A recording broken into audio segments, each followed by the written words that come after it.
Hello. So, Nirbeeja Yoga is a method of, dynamically maintaining your own body, your own self, so that you're maintaining being yourself amidst the crowd. What that means is, in a group of people is several individuals who come together to form a group. Now, if each individual is not being themselves and instead is being, say, their parent or their neighbor or, say, somebody else, the strength of the group is weakened to that extent that the individual is not themselves but is actually somebody else. So the group is not getting the benefit of this person being in the group.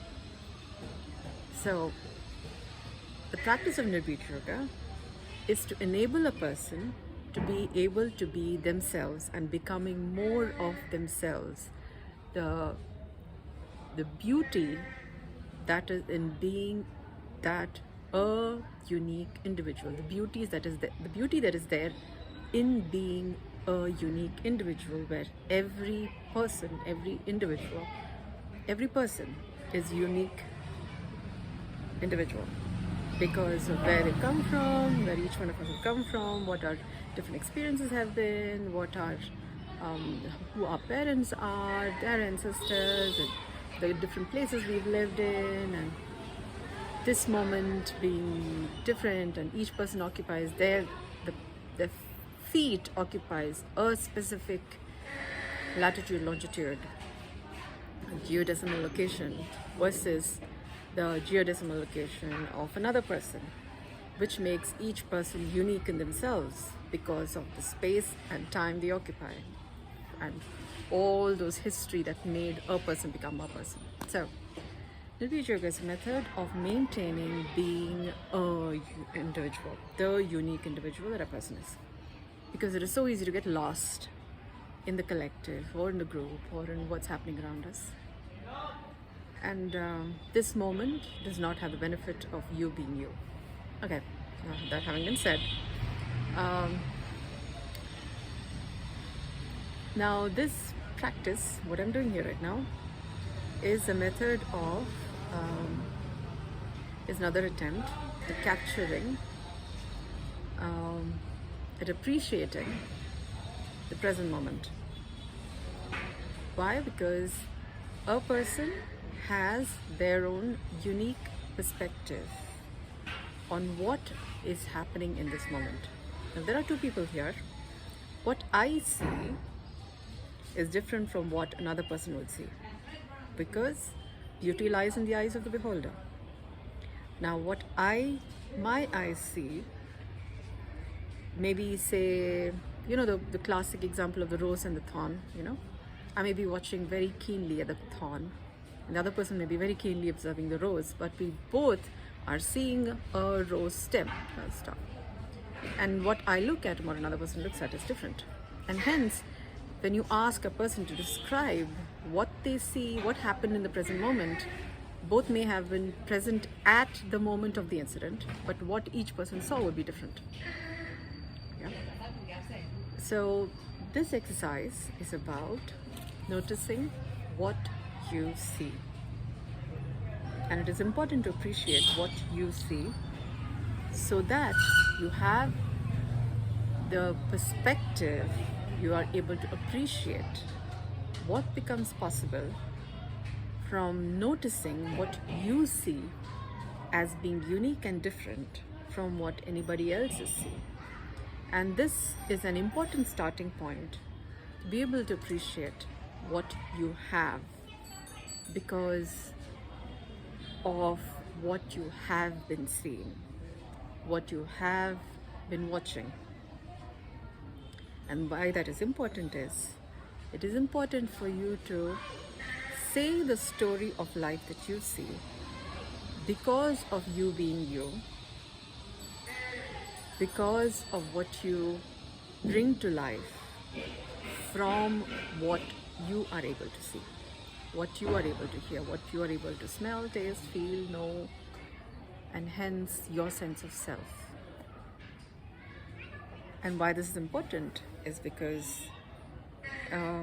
what you bring to life cannot be brought to life by anybody else, because of you being a unique individual who has your own history, your own point of view, your own ability to appreciate things. You have your own combination of intelligence that makes you a uniquely you individual.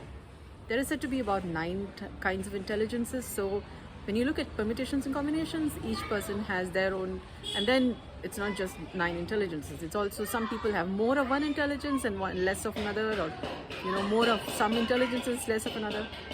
So this makes for a very interesting, unique combination of intelligences. So that makes you have something specific that others do not have, and hence what you can create, what you can bring into a conversation is worthy of listening to.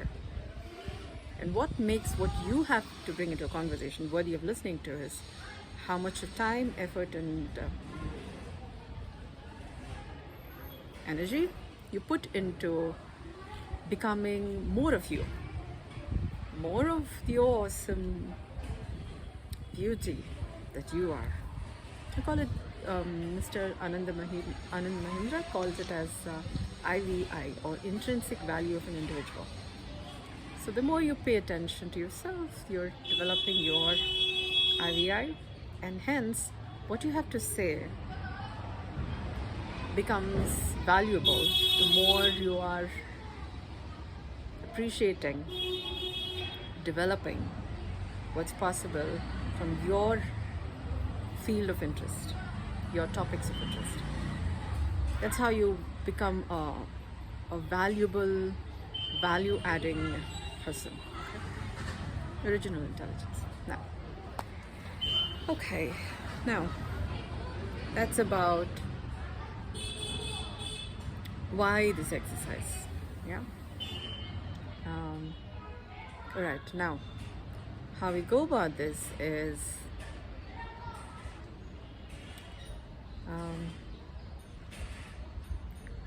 let's say we call it as basics.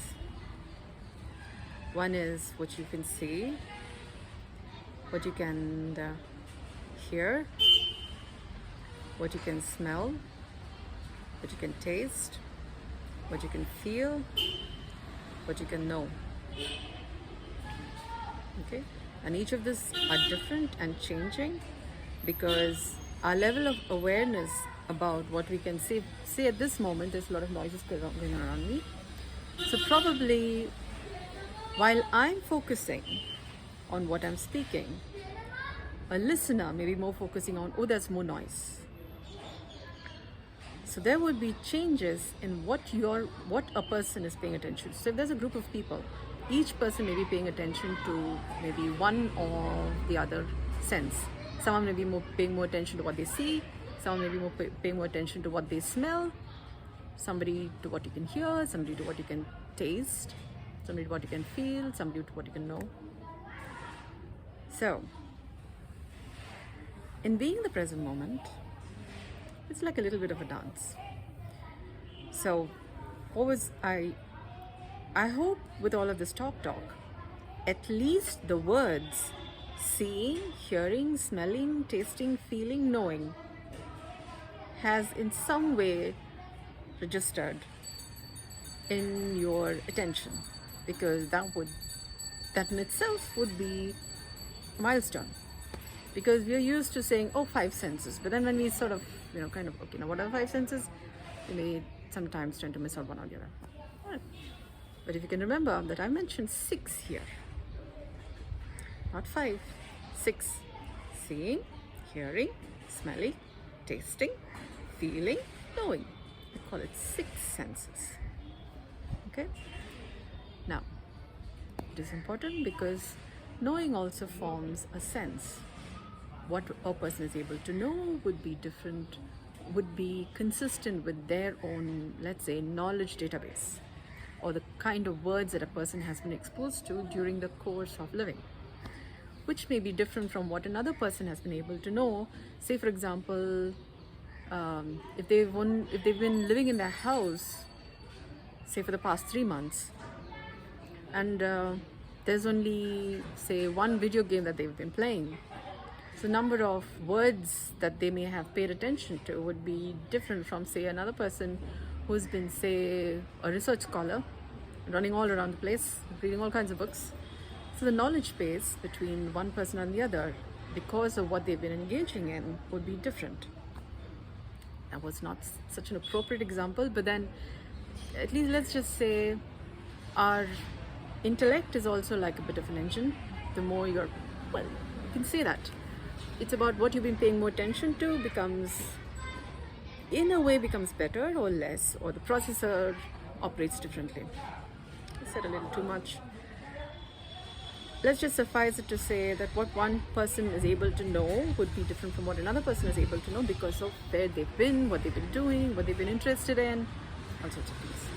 So 6 basics: seeing, hearing, smelling, tasting, feeling, knowing. The 7th sense I would call as a sense of self. Do we have a sense of a self? That I am a person. Or I have, when we say myself, yourself, so do you have a sense of self vis-a-vis everybody else or anybody else around you? Do you get a sense of, okay, this is me in a crowd, this is myself in amongst many other selves, yourselves, themselves, yeah? So do you have a sense of yourself? That would be the 7th sense. If you can begin to get a sense of what I'm trying to say here, that would be progress in and of itself. Okay?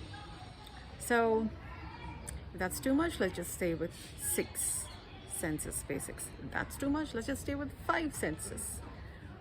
The point is, for you to be able to appreciate what is that you see, what is that you hear, smell, taste, feel, know, have a sense of self.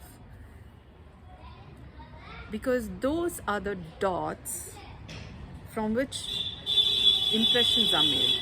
Impressions about life, about yourself, about other people. And from these impressions, we dash these dots. The impressions may be seen as dots. And then we dash these dots and we form stories about what life is, what experience was there. Say an event happened.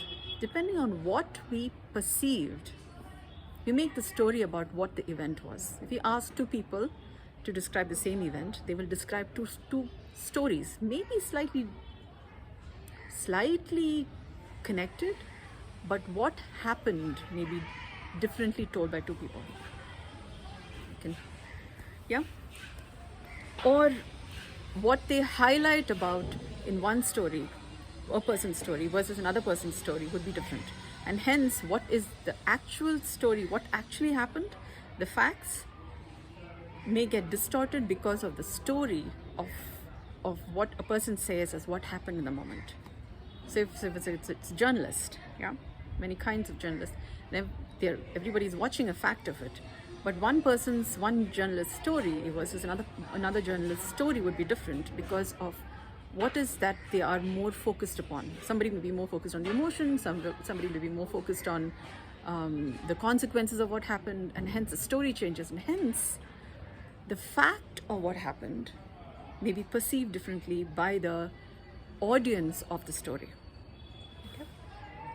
I hope you're beginning to get a sense of the scope, the scale of what I am beginning to speak about here. Because when we say fake news, what makes it fake and what makes it true and what makes it valuable versus junk would be our ability to put the dots together, the kind of story you form, and how true to what actually happened, and how true to how it may make something better or make something worse. Do we sensationalize something, or do we actually make life better by how we say the story?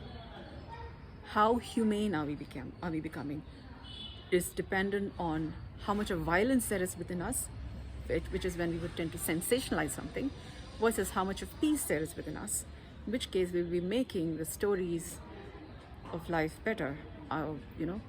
By there are incidences happening, but how that we would be more conscientious about how that affects another, and how that makes the listener's life better.